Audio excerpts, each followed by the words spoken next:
बिस्मिल्लाहिर्रहमानिर्रहीम। अस्सलाम वालेकुम। जी बच्चों, कैसे हैं आप लोग। लेकिन बच्चों, आज हम करेंगे 7.2 एक्सरसाइज। आसान सी एक्सरसाइज है, कोई मुश्किल काम नहीं है, बड़े आराम से समझ आएगी आपको। देखें, पहला क्वेश्चन क्या है। आइडेंटिफाई होता है निशानदही करना, कि शो कराएं, दिखाएं द लीनियर इक्वेशंस, वो वाली इक्वेशन जो लीनियर है। इक्वेशन मैंने आपको बताया हुआ कौन सी होती है, जहां बराबर का निशान आता है। बराबर के निशान के उस तरफ और इस तरफ जो है कुछ ना कुछ लिखा होगा, तो वो हमारी इक्वेशन होती है। लीनियर ये है कि वहाँ पे x की पावर 1 होती है।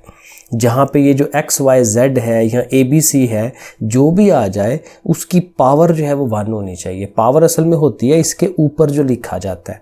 अब यहाँ कुछ नहीं लिखा हुआ, मैं आपको एक एग्जांपल देता हूँ। या ये देखें, ये सवाल लिखा हुआ है ये वाला।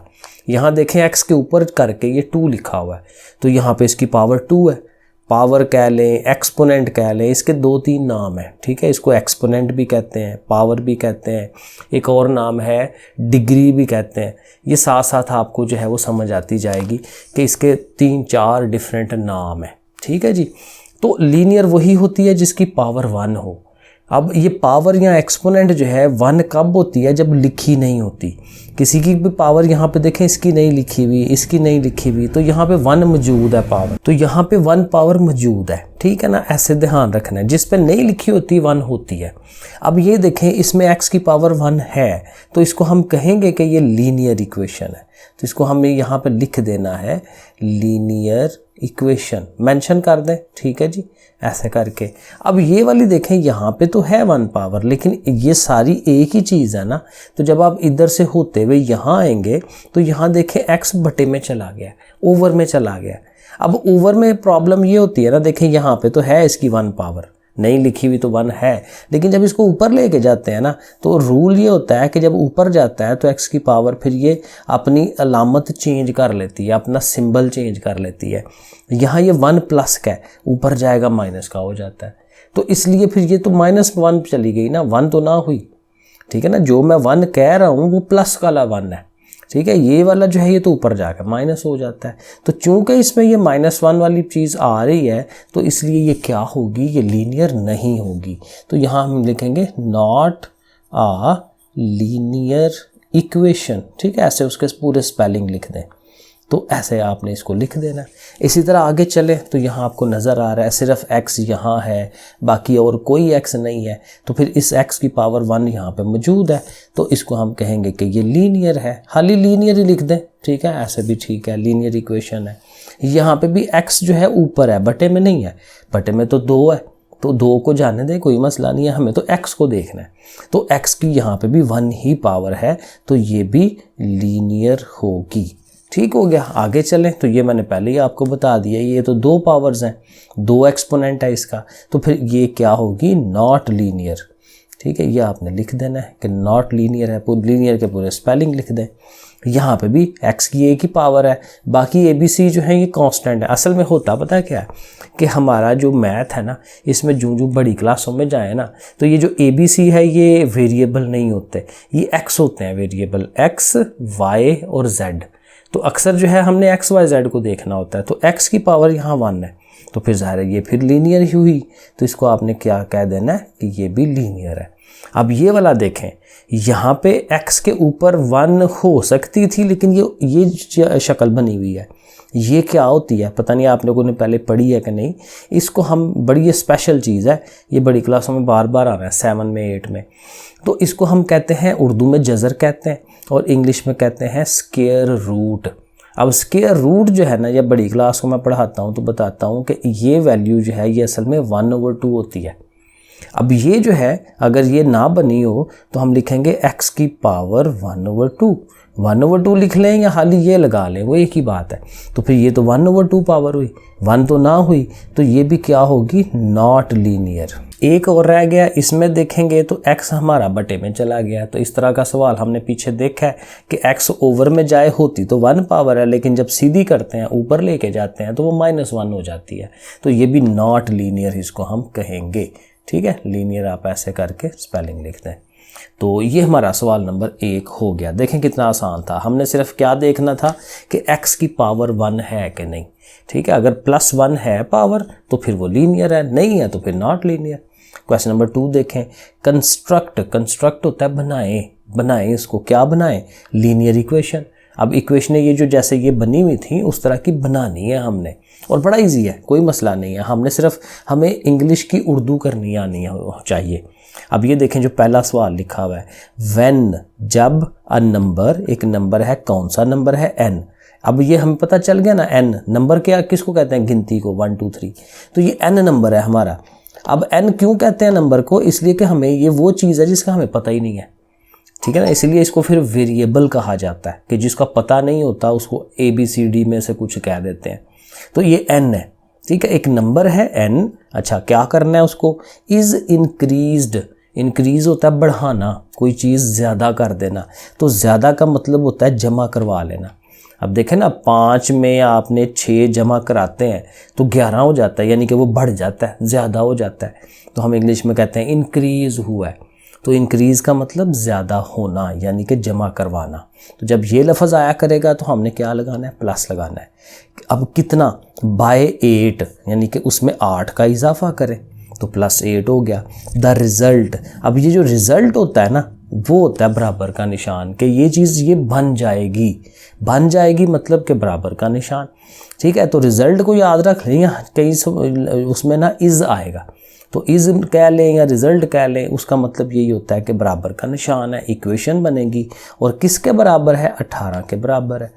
यानी कहता है कि n में कोई नंबर 8 को हम जमा करवाएं तो फिर वो क्या बन जाएगा, 18 बन जाएगा। तो इक्वल टू 18, इक्वल का मतलब बराबर होता है।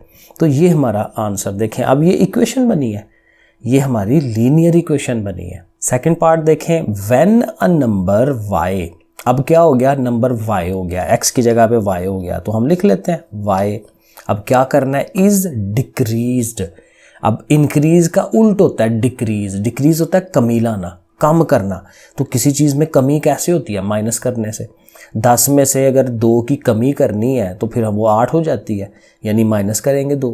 तो जब डिक्रीज होगा, कमी होगी, तो हमने उतना क्या करना है, माइनस कर देना। सॉरी, मैंने मिसाल जो दी थी वही लिख दी है, देखें कैसे उल्टा काम हुआ है, तो ये गलत है, ये 2 थोड़ी लिखना था। दोबारा पढ़ लेते हैं, when a number y is decreased, decrease के लिए हमने माइनस लिख लिया, बाय 7, यहाँ 7 आना था, ये कुछ नहीं है, ठीक है। तो ये हम लिख रहे हैं y -7। Okay, the result is बन जाता है, फिर ऊपर भी मैंने यही कहा था, इक्वल टू का साइन, तो क्या बन जाता है, 14 बन जाता है। तो y -7 इक्वल टू 14, ये कुछ नहीं है, ठीक है जी। आप दोबारा अगर मैं लिख दूं तो ये क्या है, y -7 इक्वल टू 14, ऐसे करके ये वाला भी बन जाता है। थर्ड वाले को देखें, द सम होता है जमा करवाना, प्लस करना, ठीक है। सम की उर्दू जो है वो प्लस है, जमा करना। ऑफ 2, 2 हैं, क्या हैं, कंसेक्यूटिव नंबर तो है, गिनती तो है, लेकिन ऐसी गिनती जो कंसेक्यूटिव है। कंसेक्यूटिव का मतलब ये होता है कि एक नंबर मिसाल के तौर पे 5 है तो दूसरा नंबर 6 होगा, उसके साथ वाला ही। कंसेक्यूटिव का मतलब साथ वाला। तो अगर हम एक नंबर को x कह लेते हैं, ठीक हो गया, तो फिर दूसरा नंबर क्या होगा, उसमें 1 का इजाफा। जैसे मैंने कहा था 5 के अगला कंसेक्यूटिव नंबर क्या है, 6, तो 5 से 6 कैसे होता है, उसमें 1 जमा कराते हैं। तो फिर अगला नंबर क्या होगा, x + 1, कि x में आपने x + 1 को प्लस कराना है, सम लेना है, तो वो क्या बन जाएगा, इज 29, ठीक है। अब ये इक्वेशन है। अब आंसर देखिएगा, ऐसे लिखी हुई है या थोड़ा हल भी हो जाती है कि ये दोनों इकट्ठे हो जाते हैं, x और x, ये 2x हो जाते हैं, ठीक है, साथ ये 1 है और इक्वल टू 29 है, तो ऐसे भी आंसर हो सकता है। तो देख लें पीछे उसने ऐसे दिया है या ऐसे दिया है, वो दोनों ओके हैं। अगला पार्ट है आखिरी वाला, 4 टाइम्स। अब ये भी थोड़ा सा याद रखना है कि जब भी टाइम्स आता है ना तो वो असल में ना ज़रब होती है। तो ज़रब लिखने के लिए, मल्टीप्लाई लिखने के लिए एक और तरीका भी है कि आप ब्रैकेट लगा लेते हैं। किसी भी चीज़ को ऐसे ब्रैकेटों में करें ना तो वो भी ज़रब ही होती है, मल्टीप्लाई, टाइम्स। कितना, 4 टाइम्स। तो 4 से ज़रब देनी है, 4 से मल्टीप्लाई करना है किसी चीज़ को। कौन है? नंबर है। कौन सा नंबर है? n वाला। यानी 4 को हमने n से ज़रब देनी है।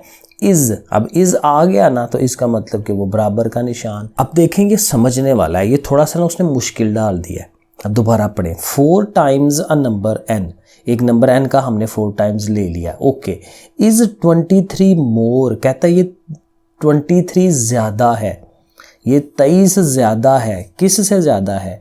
ट्वाइस द नंबर, नंबर को ट्वाइस करें, नंबर वही n है ना हमारा, तो कहता है उसका ट्वाइस होता है डबल करना, दुगना करना। तो दुगना मतलब 2 टाइम्स, यानी कि उसको 2 से ज़रब दे लें। ठीक है, तो अब ये ज़रा गौर करें। कहता है जब हम ये 4 गुना लेते हैं तो उसका जो दुगना है ना, दुगने से ये जो 4 गुना है वो 23 ज़ायद हो जाता है, ये ज़्यादा हो जाता है। ये बेचारा कम है, ये ज़्यादा हो जाता है। एक मैं मिसाल आपको देता हूँ कि फॉर एग्ज़ाम्पल ये वाली जो चीज़ है ना, ये है 40। ये मिसाल है, ये रफ़ में है, ये आपने नीट में नहीं करना। ठीक है, आपको समझाने के लिए कर रहा हूँ। इधर लिख लेता हूँ साइड पे कि जी फॉर एग्ज़ाम्पल ये वाली चीज़ 40 है। अब ये कितनी होगी? ये होगी 23 कम करनी है ना इसको, ये होगी 17। ठीक है, अब ये देखें, ये ज़्यादा है, ये कम है। कितनी ज़्यादा है? ये 23 ज़्यादा है, क्योंकि इसमें 23 ऐड करें तो वो इसके बराबर होता है ना। तो अब देखें, हमने तो बीच में बराबर का निशान लगाना है। तो अगर बराबर का निशान लगाना है तो दोनों तो बराबर तो नहीं है, ये छोटी है ये बड़ी है। तो हम क्या करेंगे, इस वाले में 23 ऐड करवाएंगे ताकि दोनों बराबर हो जाएं। अब देख रहे हैं, ये दोनों भी प्लस में हो के 40 बन जाता है। तो फिर मतलब ये हुआ कि ये बेचारा थोड़ा है, ये ज़्यादा है। तो जो थोड़े वाला है उसमें 23 का इजाफा करें ताकि वो इसके बराबर हो जाए। अब ये इक्वेशन बनती है। ये थोड़ी हैवी थी, मुश्किल थी, बड़ी क्लासों के लिए कह लें, लेकिन चलें अभी अगर समझ आ गई है तो ठीक है। तो ये इक्वेशन बनती है 4n, यानी अगर ब्रैकेटों के बगैर लिखें तो हम लिखेंगे 4n equal to 2n plus 23। अब देख लें, पीछे ऐसे लिखा है तो सही है। एक और तरीका भी होता है, ये 23 शायद उसने इधर लिखा हो, ठीक है, लेकिन प्लस का 23 है ना, इधर आके फिर माइनस लिखा होगा, तो वो भी सही है, ये भी ओके है। ठीक है, माइनस ये अगर उठ के इधर जा जाता है फिर भी ओके है, कोई मसला नहीं है, ये बिल्कुल सही है। अब आ जाए क्वेश्चन नंबर 3 में। अब ये वाला सवाल है ना, ये बहुत ही अहम सवाल है, बहुत ही अहम। जितने आसान है उतने ही ये अहम है आगे बड़ी क्लासों में भी, अभी भी, क्योंकि मैं बड़ी क्लासों को पढ़ाता हूँ, मुझे पता है कि ये जो 9-10 वाले बच्चे हैं बेचारों को, ये भी वो उनको क्लियर ही नहीं हो रहा होता कि ये करना क्या है। हालांकि ये बहुत ही आसान है, क्योंकि उन्होंने बेचारों ने छोटी क्लासों में नहीं पढ़ा होता। तो ये देखें करते कैसे हैं। उसने कहा सॉल्व, हल करें द लीनियर इक्वेशन। जब वो सॉल्व कहता है ना, यहाँ पे आपको एक नई चीज़ याद रखनी है। सॉल्व का मतलब ये होता है कि ये जो इक्वेशन है लीनियर, इसमें आपने एक्स को अकेला करना है, x की वैल्यू मालूम करनी है कि x किसके बराबर है, यहाँ पे क्या होना चाहिए x की जगह पे, वो हमें मालूम करना है। तो उसका तरीका, टोटका जो है ना, वो ये होता है कि आप x को अकेला करें। हल करने का मकसद ये है कि x के आगे पीछे जो भी चीज़ है ना, उठा के इक्वल टू के उधर ले जाए। ठीक है, इसको हम कहते हैं हल करना, एक्स मालूम करना। अब ये देखें, मैं आपको रूल बताता हूँ। 2 फैमिलियाँ हैं हमारे पास, एक जमा मनफी की और एक ज़रब तकसीम की, ये 2 फैमिलियाँ हैं। अब देखें, होता ये है कि जो प्लस होता है ना, वो इक्वल टू के उधर जाता है तो माइनस हो जाता है, जो माइनस है वो उधर जाता है तो प्लस हो जाता है। ये एक फैमिली है माइनस प्लस की, आपस में ही चेंज होते रहते हैं। प्लस वाली चीज़ उधर गई माइनस, माइनस वाली उधर गई प्लस। और दूसरी जो फैमिली है वो ज़रब तकसीम की है। तो मल्टीप्लाई का साइन जो है वो जब उधर जाएगा तो उसने डिवाइड हो जाना है। डिवाइड का मतलब बटा भी होता है, जो नीचे चीज़ आ जाती है वो, क्योंकि अब हमने ये करना है। और अगर डिवाइड वाली चीज़ को दूसरी तरफ लेके जाएँ तो वो मल्टीप्लाई होती है। ये आपने याद करनी है। प्लस में प्लस और माइनस, मल्टीप्लाई और डिवाइड, ये आपस में चेंज होते हैं। अब देखें सवाल पे आए, बहुत ही आसान चीज़ है। आपने क्या करना है, एक्स को अकेला करना है। तो आप कहेंगे भाई ये जो प्लस का 6 है ना, इसको उधर जाना चाहिए, इक्वल टू के उधर। ये एक बैरियर है, समझे, पुल है, ये पुल पार करा के उसको उधर लेके जाना है। या बॉर्डर है, बॉर्डर के उधर दूसरे मुल्क में लेके जाना है। तो आपने क्या करना है, एक्स जब ये उठ के उधर चला जाएगा तो एक्स तो अकेला रह गया, इक्वल टू का साइन लगाएं। 18 पहले से इधर है, ये इधर ही है पहले। ये प्लस का 6 जब उधर जाएगा तो इसने माइनस का 6 हो जाना है। जो मैंने कहा प्लस जाता है उधर तो माइनस हो जाता है, तो प्लस का 6 माइनस का 6 हो गया। अब हमें नज़र आ रहा है कि 18 में से 6 निकालने हैं तो कितने हो जाएंगे 12। तो ये देखें x हो गया अकेला, तो मतलब ये कि ये इसका आंसर है। x किसके बराबर है? 12 के बराबर है। तो देखें ये हो गया। अब देखें इसी तरह से बाकी होते चले जाएंगे। इस वाले को देखें, बिल्कुल वही चीज़ है ना, प्लस का 13 है, x इक्वल टू 20 प्लस 13 उधर गया माइनस 13, 20 में से 13 निकाल दें कितने होते हैं 7, तो x इज इक्वल टू 7। अगले सवाल पे आ जाए, बिल्कुल वही काम है। अब देखें यहाँ एक और नई चीज़ आ गई है कि ये अब x की जगह पहली बात तो है कि a आ गया, इसको मालूम करना है, तो वही काम है a को अकेला करना है। अब a के आगे भी -5 है, a के साथ भी 5 लगा हुआ है, इन दोनों को लेके जाना है दूसरी तरफ। तो पहले इसको ले जाए -5 को, ठीक है, क्योंकि ये टोटल आज़ाद है ना, ये 5 तो a के साथ जुड़ा हुआ है। तो आपने ये 5a जो है लिखना है, ठीक है, इक्वल टू का साइन लगाना है, 20 पहले से इधर है, ये -5 अगेन उधर जाएगा तो प्लस का 5 हो जाएगा। आप करवा दें, प्लस हो रहे हैं ना, 20 और 5 कितने हो जाएंगे 25 हो जाएंगे, 25। इधर हमारा ये 5a है। अब देखें यहाँ एक चीज़ आपने समझनी है कि 5 और a जुड़े हुए हैं, इनके बीच में कोई प्लस माइनस ज़रब तकसीम कुछ नहीं लिखा हुआ। तो जब ऐसा हो तो असल में ये क्या होता है, ये ज़रब होती है, मल्टीप्लाई होती है, ये आपने याद रखना है जब ऐसे जुड़े हों, ठीक है। तो 5 इधर क्या हो रहा है, मल्टीप्लाई हो रहा है, तो मल्टीप्लाई ने उधर जाना है तो फिर डिवाइड होना है, तकसीम होना है। तो डिवाइड का मतलब, तकसीम का मतलब कि वो चीज़ बटे में चली जाती है, नीचे चली जाती है, ओवर में, ठीक है। अब आप 5 का पहाड़ा पढ़े, 5 का टेबल पढ़े, 5 1 जार 5, 5 5 जार 25, नीचे 1 को छोड़ देते हैं, ऊपर ये जो 5 है ना ये आ गया, और इधर a इज इक्वल टू 5, तो a को अकेला कर लिया, ये उसका आंसर है। अगला पार्ट बिल्कुल ही आसान है, a के साथ वैसे कुछ नहीं है, लेकिन ये -15 है, सिंपली उठाएंगे उधर ले जाएंगे तो -15 है, उधर जाके इसने क्या हो जाना है +15, ठीक है ना, सिंपल सा काम। तो 20 और 15 कितने होते हैं 35, तो a की वैल्यू क्या आ गई 35। तो ये भी आसान था, ये भी इजी है, जैसे हमने ये ऊपर वाला किया था। पहले ये जो +5 है उसको लेके जाना है, ठीक है। 2x को हमने ऐसे ही लिख लिया, तो 35 इधर है और ये प्लस का 5 उधर जाएगा तो माइनस का 5। अब 35 में से 5 निकाल दें तो कितना आएगा 30 आएगा, 30। अब ये वही काम है कि 2 और x मल्टीप्लाई हो रहे हैं, 2 ने जाके उधर डिवाइड में चले जाना है, ठीक है जी, 30/2 बटे में। अब 30 को अंदर रख के ऐसे और 2 पे डिवाइड करा के देख लें तो कितना आता है 15 आएगा, ये आप चेक करिएगा। तो x की वैल्यू 15 आ जाती है, तो ये भी हल हो गया। एक और है, बिल्कुल वैसे ही होना है, देखें मैं आपके सामने करता हूँ। 3n को ऐसे ही रखा, 39 इधर है, -8 है, उधर जाएगा प्लस का 8। 39 और 8 कितने हो जाते हैं 47, है ना, 8 और 9 17, हाँ इतने होते हैं। सो 3n हो गया। अब वही बात, 3 मल्टीप्लाई हो रहा है, 3 ने जाकर डिवाइड करना है, 47/3। अब 47 मेरा ख्याल है 3 के टेबल में नहीं आता, तो ऐसे ही रहने दें, ओके है, ये भी आंसर ऐसे है क्योंकि पॉइंटों में नहीं लेके जाना होता, यहाँ तक आंसर सही है। अब आ जाए सवाल नंबर 4 पे। अब ये जो सवाल है यहाँ पहले हमें इक्वेशन बनानी पड़नी है, फिर उसको हल भी करना है, तो कोई मसला नहीं है क्योंकि हमने ये काम पीछे किए हैं। देखें द सम मैंने पीछे बताया था वो क्या होता है, प्लस होता है। अच्छा, सम ऑफ अ नंबर x, एक नंबर x है एंड इट्स डबल, एक x है और x का डबल है, x का डबल मतलब कि उसको 2 से ज़रब दिला दें, यानी x को और उसके डबल को सम करना है, सम मतलब जमा कराना है, ठीक है। इज़ 12, इज़ का मतलब मैंने पीछे भी कहा था बराबर का निशान, और वो 12 का मतलब कि वो 12 बन जाता है। फाइंड द नंबर, तो ये जो x नंबर है कहता है मालूम करें। अब इक्वेशन बन गई है, इसे सॉल्व करवा लेते हैं। अब देखिए ये भी x है, ये भी x है, ये बड़ी इंपॉर्टेंट बात है, ये प्लस हो सकते हैं। अगर यहाँ लिखा था ना x, इधर लिखा होता y, तो फिर वो जमा नहीं हो सकते क्योंकि वो लैदा चीज़ें हैं। एक रोटियां हैं, दूसरे सालन है ठीक है।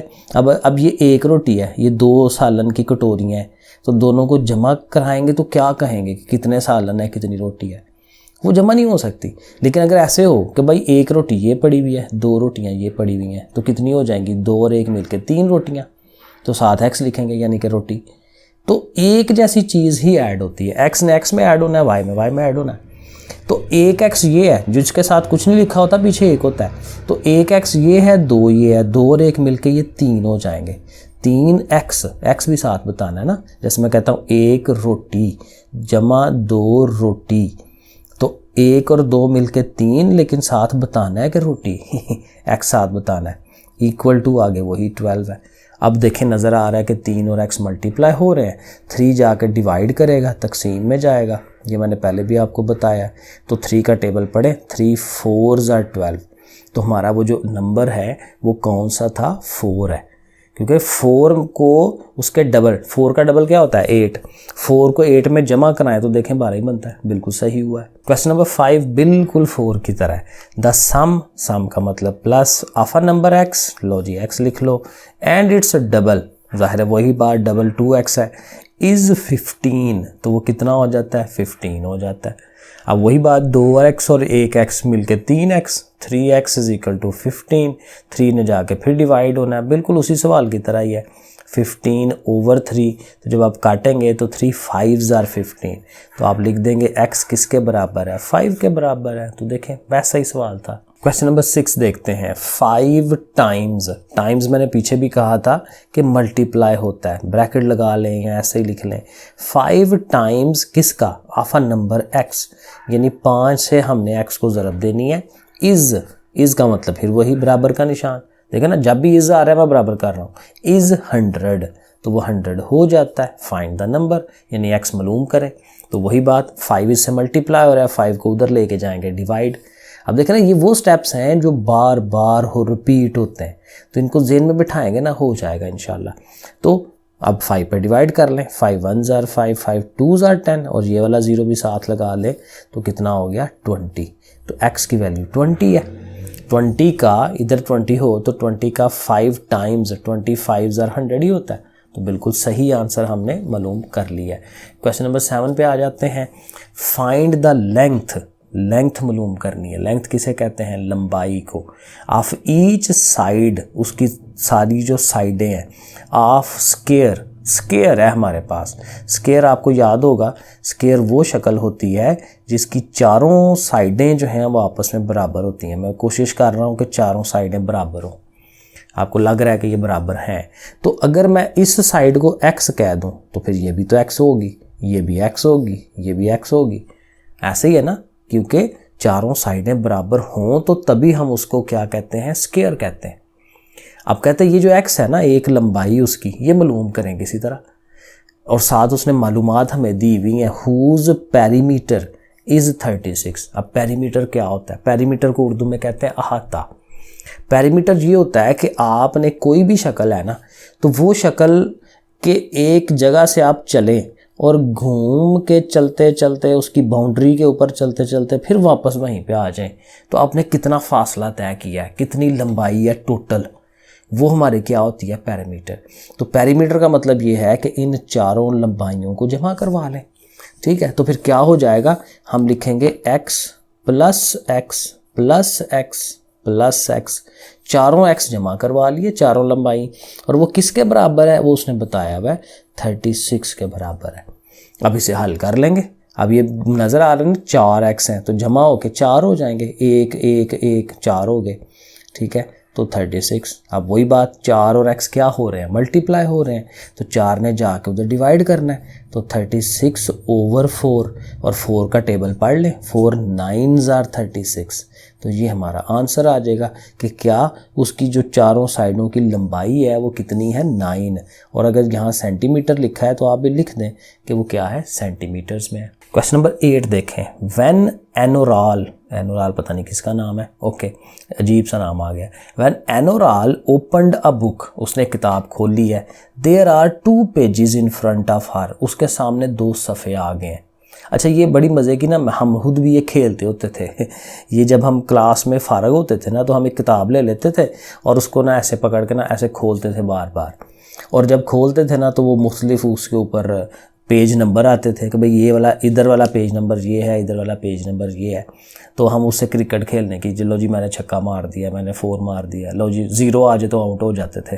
तो वो उस तरह से, तो वो कह रहा है एनोराल ने किताब खोली है, उसके सामने 2 सफ़े आए हैं, दोनों पेजेस के ऊपर जो नंबर्स आए हैं वो उसने देखे हैं।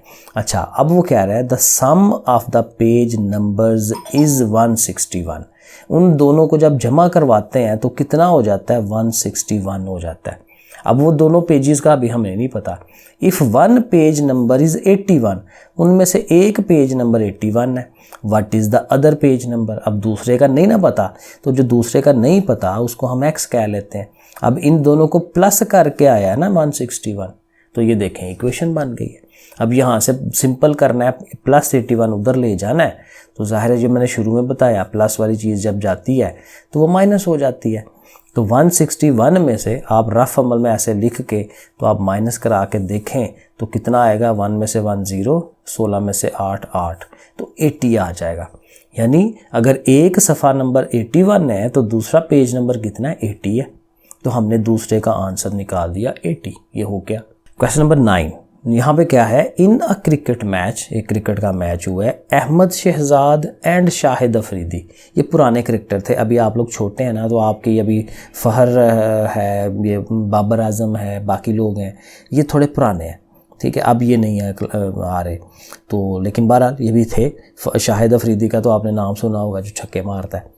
तो बहरहाल कहते हैं जी ये दोनों जो हैं क्रिकेट खेलने गए हैं, मैच खेलने गए हैं, इन्होंने क्या किया है, एनहांस होता है बढ़ाया है, the score of Pakistan, Pakistan के स्कोर को आगे लेके गए हैं।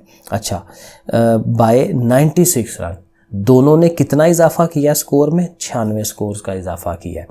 इफ़ क्या इसका नाम था, Shahid Afridi, if Shahid Afridi score 22 more than Ahmed Shehzad, कहता है शाहिद अफरीदी जो स्कोर बनाता है ना वो ज़्यादा होते हैं, 22 से ज़्यादा होते हैं अहमद शहजाद से।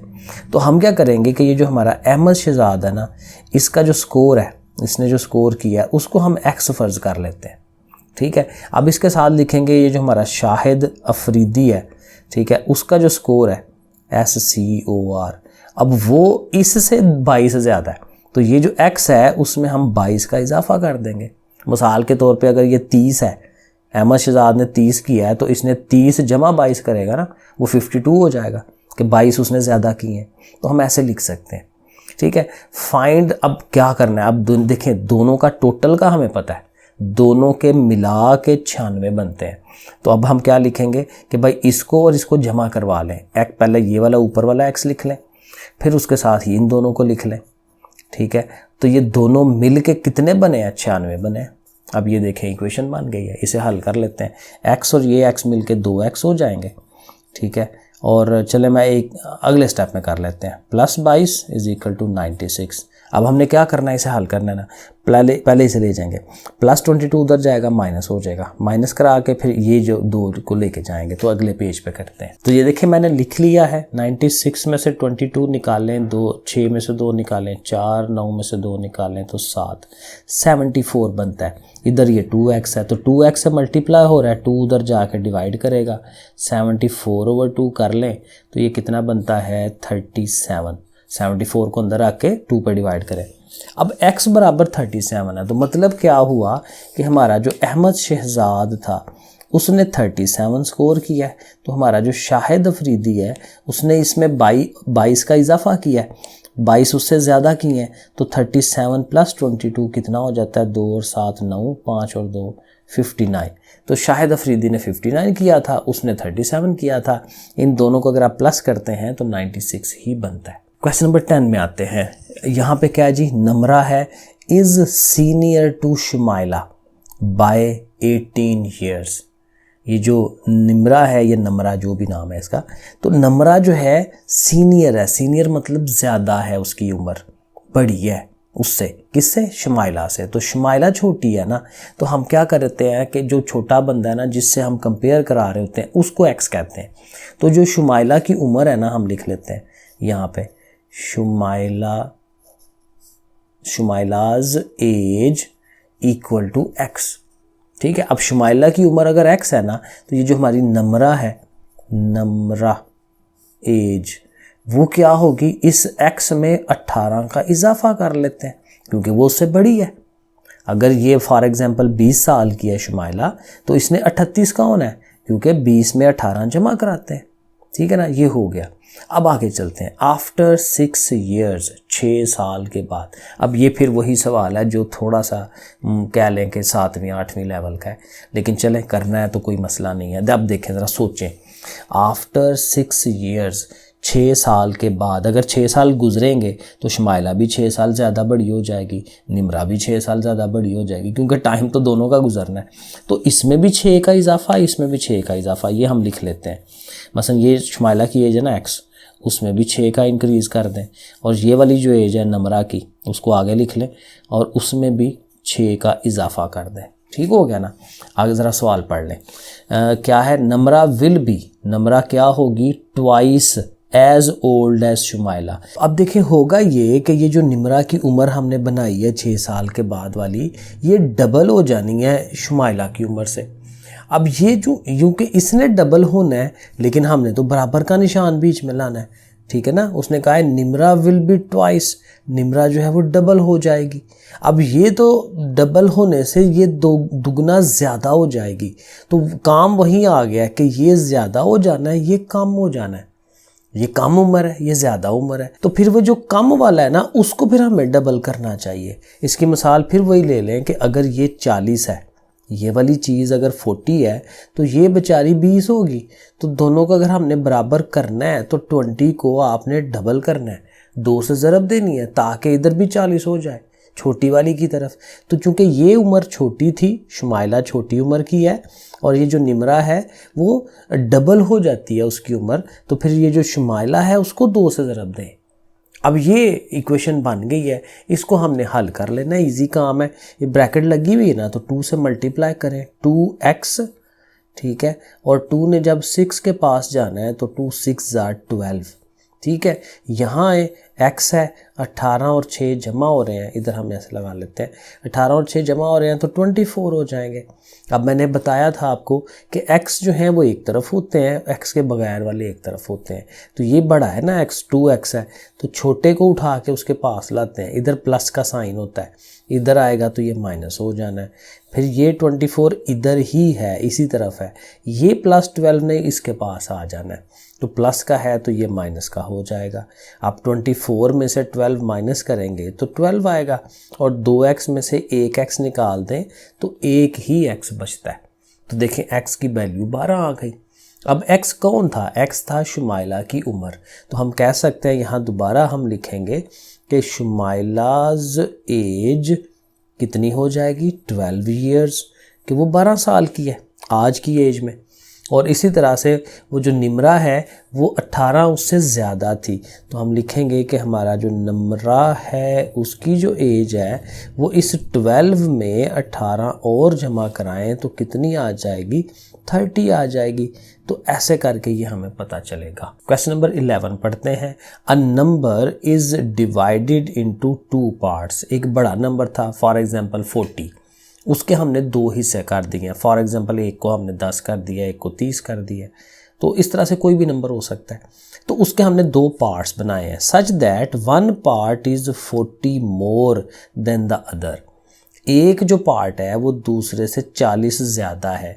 तो जो हम फर्स्ट पार्ट है हम उसको x कह लेते हैं कि first part equal to x। तो फिर जाहिर है जो सेकंड पार्ट है वो फिर क्या है, इससे 40 ज़्यादा है। तो 40 ज़्यादा का मतलब कि इसमें 40 का आप इजाफा कर लें, x में 40 प्लस कर दें। अब ये दोनों नंबर्स आ गए हैं। अब कहता है अगली बात, इफ़ द 2 पार्ट्स, यानी कि ये दोनों पार्ट्स जो हैं आर इन द रेशो 2:3, 2:3 की रेशो में। अब रेशो की तरफ चला गया तो फिर रेशो के जैसे सवाल करते थे ना वैसे हमें करने पड़ेंगे। पहले इसको लिखें, ये दोनों नंबर्स हैं ना, तो पहला नंबर हमारा x है। अब रेशो की तरह ही करने हैं, रेशो बनाएं और अगले नंबर को लिखें x + 40। ये रेशो के 2 पॉइंट्स होते हैं, ये हमने पीछे पढ़ा था। और फिर चूँकि वो साथ ये 2:3 भी है तो फिर आपने क्या करना है, ये 2 रेशोज़ हो जाती हैं। तो 2 रेशोज़ के लिए फिर ये वाला है, इसको हम कहते हैं प्रोपोर्शन, क्योंकि एक रेशो इधर तो एक रेशो इधर आनी है, ये जो 2:3 वाला है। ठीक है ना। तो ऐसे करके ये एक चीज़ बनती है। और ये उस चैप्टर में हमने पढ़ा था कि हम क्या करते हैं, बाहर वाले के साथ बाहर वाला रखते हैं, यानी x के साथ 3 को और अंदर वाले के साथ अंदर वाला, और ये किस्म की स्माइल बनाते हैं हम। तो x के साथ किसने आना है, 3 ने, तो हम लिखेंगे 3x और बीच में बराबर का निशान, और 2 के साथ आना है इन्होंने, तो 2 के साथ इन दोनों को चूँकि लेना है तो x + 40। ऐसे करके अब ये देखें हमारी इक्वेशन बनी है। अब इसे हम हल कर लेते हैं। इसको हम लिखते हैं 3x, 2 ब्रैकेट लगी हुई है ना, तो 2 ने x के पास भी जाना है और 2 ने 40 के पास भी जाना है, तो 2 40 कितना होता है, 80, ठीक है ना। 40 2 बार 80 होता है। अब वही बात है, x एक तरफ होने चाहिए। ये जो 2x है छोटा है, बड़े के पास इसको लेके जाएं, तो इधर प्लस का हो रहा है, इधर आएगा तो माइनस हो जाएगा, और वो 80 पहले से इधर है, तो 3x में से 2x निकाल दें तो x की वैल्यू जो है वो 80 आ गई। 3 में से 2 निकाले 1 आता है, तो x की वैल्यू 80। x हमारा फर्स्ट नंबर था, तो हम यहाँ लिखेंगे कि फर्स्ट नंबर इक्वल टू 80 है। तो फिर जो हमारा सेकंड नंबर है वो कितना होगा, वो ज़ाहिर है उसमें 40 का इजाफा करना था, तो 80 + 40, तो ये कितना हो जाता है 120। तो एक नंबर हमारा 80 था, एक नंबर 120 था, दोनों प्लस करें तो 200 हो जाता है। तो नीचे हम आंसर लिख देंगे कि 80 + 120 = 200, क्योंकि उसने यही कहा था कि वो जो नंबर है वो कितना आता है, तो ये हम उसको बता रहे हैं कि भाई वो जो नंबर था वो 200 था। लो जी, आखिरी वाला सवाल है, क्या करना है इसमें। अ ट्रैक्टर, ट्रॉली, ट्रैक्टर है बड़े वाला, is loaded with sugar cane, उसमें गन्ने हमने लगाए हुए हैं, गन्ने लोड किए हैं और वो हम कहीं लेके जाने लगे हैं। हमारे यहाँ तो यही होता था, वो ट्रॉली जाती थी गन्नों वाली और लड़के पीछे से खींची जाते थे, तो वो चोरी करके तो इसको पीते थे, खाते थे। The loaded wait of the truck is this one, यानी ट्रक का अपना वज़न और लोड का भी वज़न, टोटल वज़न ये वाला है। तो चलें ये है ना, तो हम साथ लिखते हैं टोटल वेट, ठीक है ना। वेट हमने लिख लेना है, वो कितना है 54,450 kg, किलोग्राम, काफ़ी ज़्यादा है, 54,450 kilogram. If the sugar cane weight is 4 times as heavy as the empty tractor trolley. अब एम्प्टी, खाली जो ट्रैक्टर ट्रॉली है ना, हम यहाँ लिख लेते हैं एम्प्टी, एम्प्टी का मतलब खाली, एम्प्टी ट्रैक्टर ट्रॉली, टीटी कह लेते हैं। उसका वज़न जो है हम कह लेते हैं x, हमें तो नहीं पता कि वो कितना है, तो हम उसको x कह लेते हैं, ठीक है। अब जो शुगर केन है वो इस एम्प्टी ट्रॉली से 4 गुना ज़्यादा है, तो एम्प्टी वाला x है, तो 4 गुना का मतलब फिर वो 4x हो जाएगा। ये जो हमारे गन्ने हैं शुगर केन, जहाँ लिख दें शुगर केन जो है, ठीक हो गया। अब उनका वेट अब देखें, अब ये वाला जो वज़न है ना ये टोटल है, यानी इसमें ट्रॉली का वज़न भी शामिल है, इसमें शुगर कैन का वज़न भी शामिल है, तो दोनों को प्लस करेंगे तो वो इसके बराबर आएगा।